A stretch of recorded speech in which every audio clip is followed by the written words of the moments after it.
buri kintu cyose kibaho tuzi, twumva, dukoraho, tunabasha kubonesha amaso yacu kiba cyaraturutse ku ruhererekane rw'amamiliyoni menshi y'ibindi bintu biba byarakibanjirije.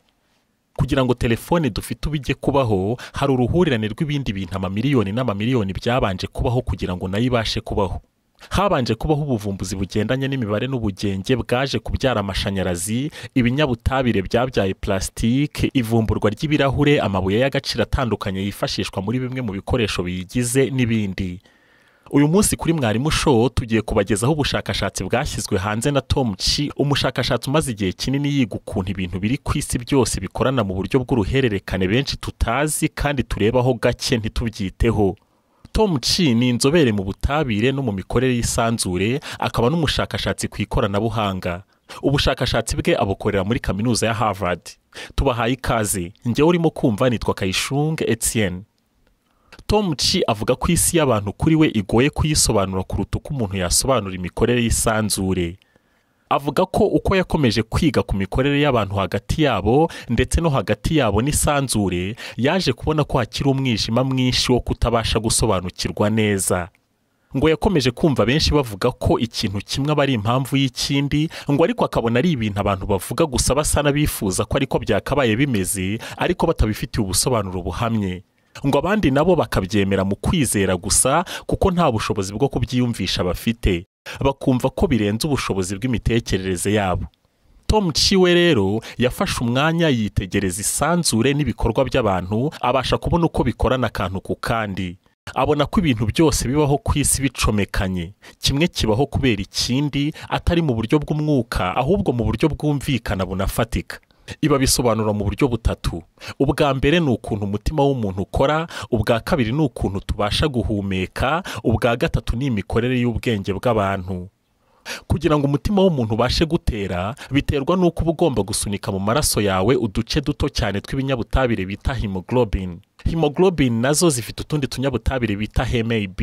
HMAB nayo ni agace gato cyane kagizwe nanone n'akaremangingo fatizo kitwa atom of iron. Atom of iron niko karemangingo fatizo k'umutima wacu, kuko ariko gatuma umwuka mwiza duhumeka ubasha kwinjira mu rwungano rutuma amaraso atembera mu mibiri yacu. Iyi atom of iron kugira ngo ibashe kubaho mu isanzure, ngo byaturutse ku iturika ridasanzwe ryabayeho mu myaka yashize, nyuma hongera kubaho kwihuza, nyuma hongera kubaho guturika, hanyuma ibinyabutabire nka hydrogen na helium aba ari byo bikurikira mu kubaho, nyuma iron ari ituma duhumeka, izana yo kubaho nyuma. Gusa inkuru ngo ntago yarangiriye aha. Ngo ahangaho ikibazo tugomba guhita twibaza ni ukumenya ngo inyenyeri nazo zabayeho gute.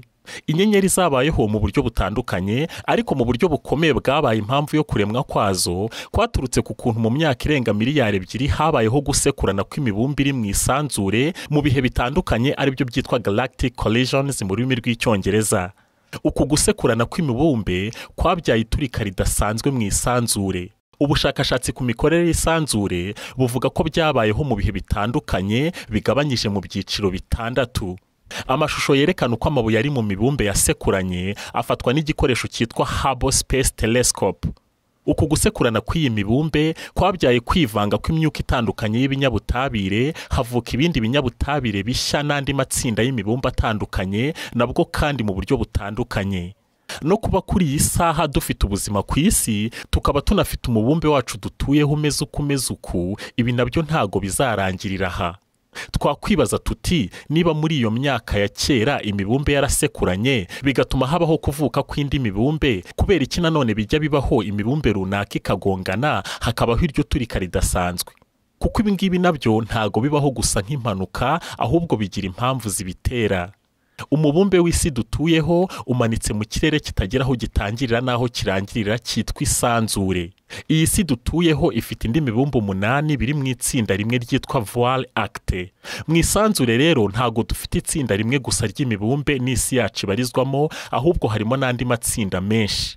Mu isanzure ntago dufite itsinda rimwe gusa ry'imibumbe n'isi yacu ibarizwamo, ahubwo harimo n'andi matsinda menshi cyane y'imibumbe. Abashakashatsi ayo babashije kubona ni amatsinda y'imibumbe agera mu bihumbi 100. Ngo ariko hari n'andi matsinda menshi bigoranye ko bapfa kumenya umubare wayo. Iyi mibumbe itandukanye iba mu isanzure ihora yikaraga itembera mu isanzure, indi nayo izengurukana hagati yayo. Uku kugendagenda kw'iyi mibumbe niko gutera kugongana hagati yayo. Kugongana kwayo kukabyara guturika, hanyuma guturika kwayo kukabyara kuvuka kw'izindi nyenyeri, noneho kubaho kw'inyenyeri nako kukabyara cya kinyabutabire cyitwa atom of iron gituma imitima yacu ibasha gutera. Aha rero niho hahita herekana impamvu gutera kw'imitima yacu guturuka ku kintu kimwe. Our hearts are connected.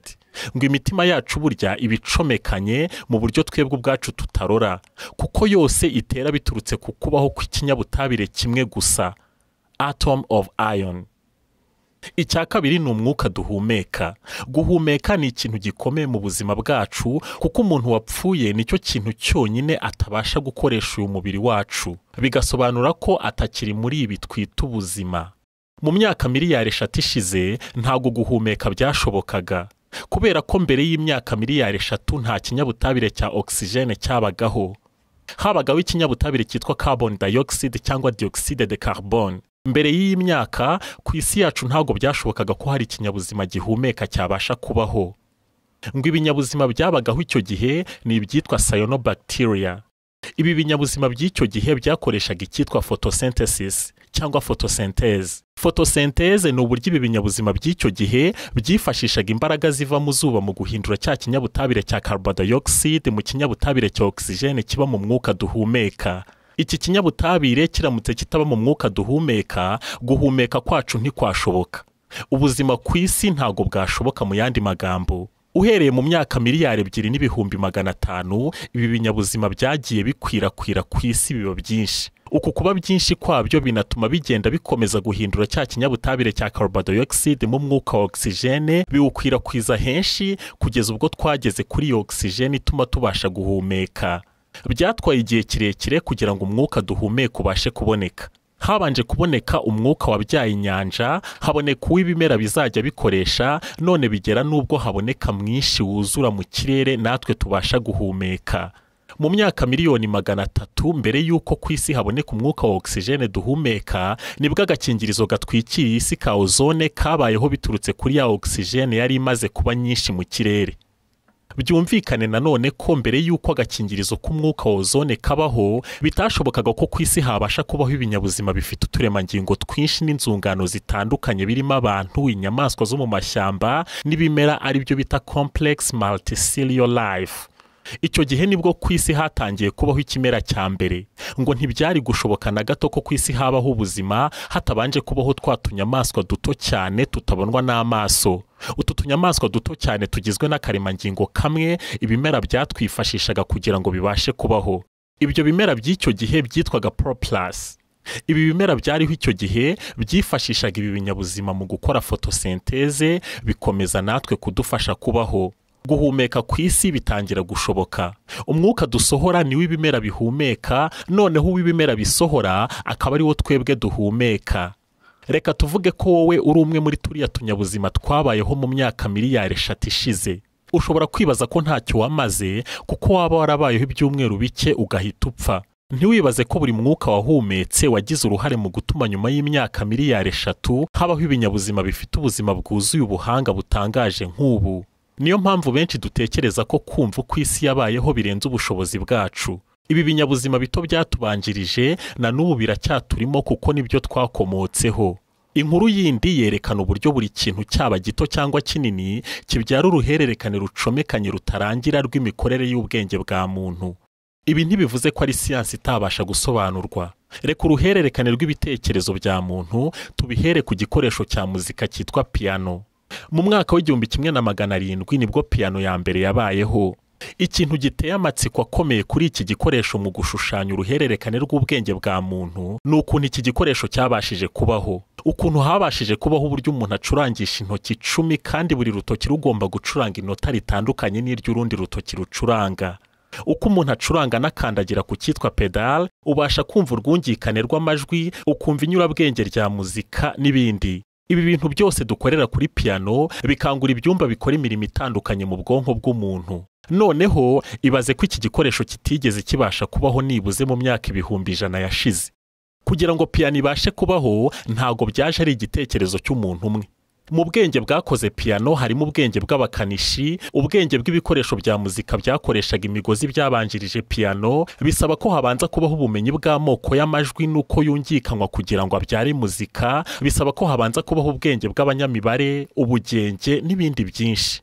Twese tuvukira muri ubu buzima tukagendera ku byo abatubanjirije bakoze, twabishobora tukagira icyo tubibyazamo gishya. Nk'urugero twafatira ku gusiga amarange, ni uko uburyo dufite bwo gusiga amarange ari ubwo twakopeye ku kuntu abatubanjirije basigaga amarange imbere. Kuri iyi saha dushobora kwiga ibintu byinshi bitandukanye kubera ko abakurambere bacu badutekerereje. Abakurambere bacu badutekerereje amabara atandukanye, bakora n'amarangi, noneho kugeza ubu dufite ubushobozi bwo kuba twakwikorera amarangi afite amabara runaka twishakiye. Ibi bintu byose bitangaje byakozwe n'abakurambere bacu bishobora kubyazwamo ibindi bintu bishya, nk'imodoka zitwara zitagira abashoferi, mudasobwa zidasanzwe n'ibindi. Ibi byose biva mu bushobozi tugira bwo kwitegereza ibiri ku isi n'uko dutumanaho nabyo. Ntago bishoboka ko habaho guhanga cyangwa guhimba ikintu runaka gikomeye bidaturutse ku guhuza ibintu bisanzwe biriho ukabibyazamo ibindi bishya.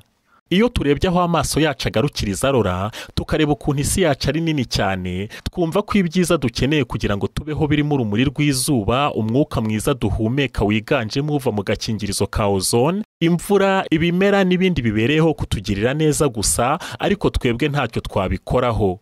Siyansi ivuga ibitandukanye n'ibyo twebwe dutekereza. Umuntu umwe wenyine imyitwarire ye ifite icyo yahindura ku mikorere y'isanzure. Kuko niba karemangingo gato cyane ka cyanobacteria kabasha kugira amahinduka akomeye ku isanzure no gutuma ku isi habaho ubuzima, twebwe nk'abantu twakora ibirenzeho. Ikintu gituma twakora ibintu bikomeye cyane ni uko twahawe impano ikomeye yo kugira umutimanama. Iyi mpano yo kugira umutimanama ishobora kudufasha kumva neza uru ruhererekane rw'imikorere ku rugero ruhanitse, rumwe rwanakugeza ku buvumbuzi no guhanga ibikorwa bihanitse. Nubwo iki gitekerezo cy'ukuntu abantu bose bafite icyo bahuriyeho cyari gisanzwe mbere mu myemerere yabo, nuko byaturutse mu kuba n'ubundi imibereho y'abantu ishingiye mu gufashanya buzuzanya, umwe afasha undi ibyo adashoboye cyangwa adafite. Uku gukorana kw'abantu ntago byapfuye kubizanamo, kuko ngo urebye no mu buryo bufatika isi iremyemo ari ibiyigize n'imbaraga zabyo zituma ku isi ubuzima bushoboka, byose kimwe kibaho kuko hari ikindi cyabanje kubaho. Ngo nta kintu na kimwe gikora ukwacyo, ahubwo kimwe gikora kuko hari ikindi cyakoze, kikabaho kuko hari n'ikindi cyabayeho. Ukurikije ibiriho wumvisha uko bikora, ni iki wabibyazamo kizatuma ubuzima bw'ahazaza h'isi buzaba bwiza kurusha, ndetse n'umubabaro uriho ku isi ukarangira. Igitekerezo cyawe ni cyiza cyane, ukiduhe hasi aho habugenewe. Turagushimiye kuba wadukurikiye. Ngewe wumvaga nitwa KAYISHUNGE Etienne. Murakoze.